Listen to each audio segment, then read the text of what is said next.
awal persinggahan menuju hari akhirat adalah kuburan. Man anja minhu fama ba'dahu asyaru minhu. Siapa yang selamat di kuburan maka selanjutnya akan mudah perjalanannya.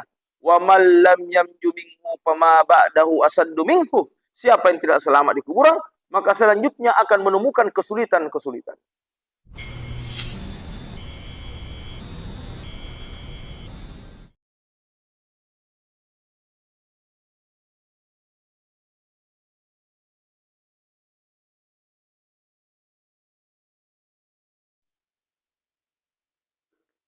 Assalamualaikum warahmatullahi wabarakatuh. Alhamdulillahi rabbil alamin. Allahumma salli wa sallim wa barik ala sayyidina Muhammad wa ala alihi wa ashabihi ajma'in amma ba'd. Ikhwanu fillah, bersyukur kepada Allah Subhanahu wa taala dengan selalu mengucapkan alhamdulillahi rabbil alamin dan berselawat kepada baginda Rasulullah Muhammad sallallahu alaihi wasallam dengan selalu mengucapkan Allahumma salli ala sayyidina Muhammad wa ala ali sayyidina Muhammad. Ikhwanu fillah, kita hidup di dunia ini hanya bersifat sementara. Kita hidup di dunia ini hanya sesaat. Kita hanya menyeberang jalan, bukan berjalan di tengah jalan, tapi hanya menyeberang sesaat.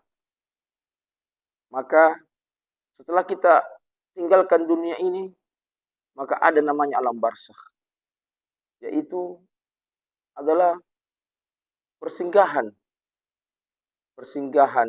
yang pertama menuju hari akhirat. Suatu hari Utsman bin Affan radhiyallahu taala anhu waqafa ala kuburi, berhenti di dekat kuburan. Yabki hatta yabul yahtahu, dia menangis sampai jenggotnya terbasah. Berkata sahabat, "Ya Utsman, ya Khalifah, tadhkurul jannata wan nar la tabki wa tabki min hadha?" Ya Utsman, kamu mengingat surga dan neraka, tidak menangis.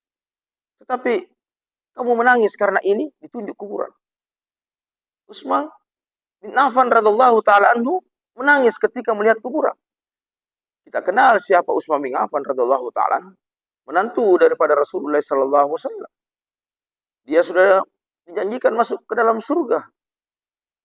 Dia juga termasuk ahlu Badar walaupun dia tidak ikut dalam perang ahlul Badar, tetapi dia digolongkan ahlul Badar, yaitu orang-orang yang ikut dalam perang Badar, yang pasti masuk ke dalam surganya Allah Subhanahu wa taala.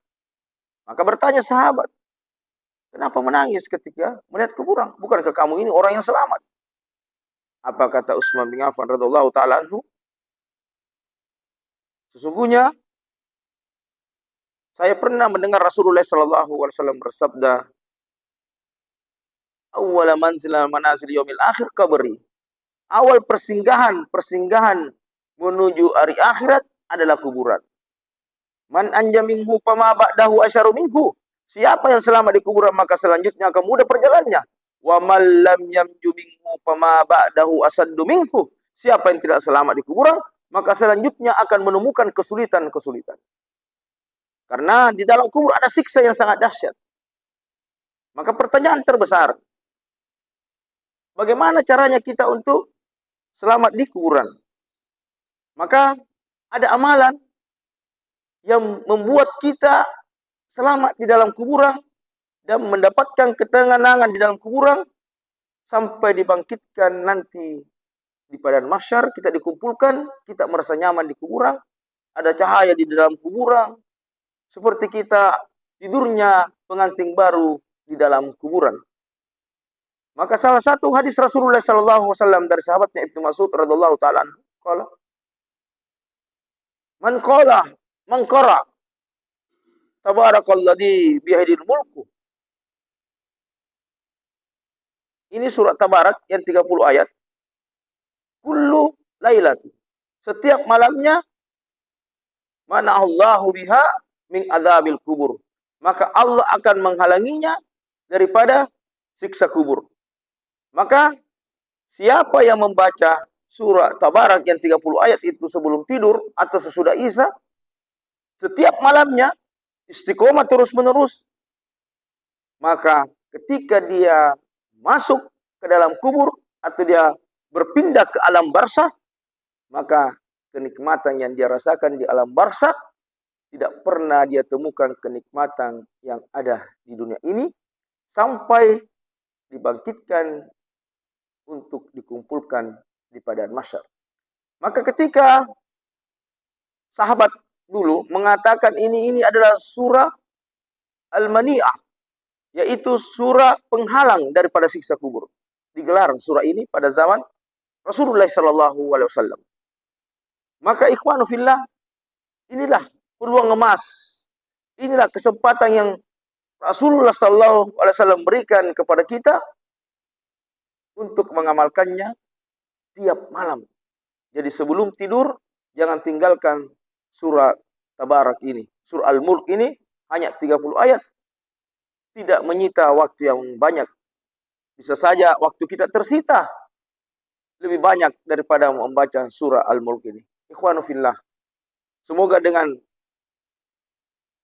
adanya amalan yang kita ketahui pada saat ini, maka kita terus mengamalkannya, istiqomah terus mengamalkannya, dan semoga kita termasuk orang-orang yang selamat dunia dan akhirat. Hanya dengan ilmu kita bisa bahagia di dunia, bertetangga di surga. Assalamualaikum warahmatullahi wabarakatuh.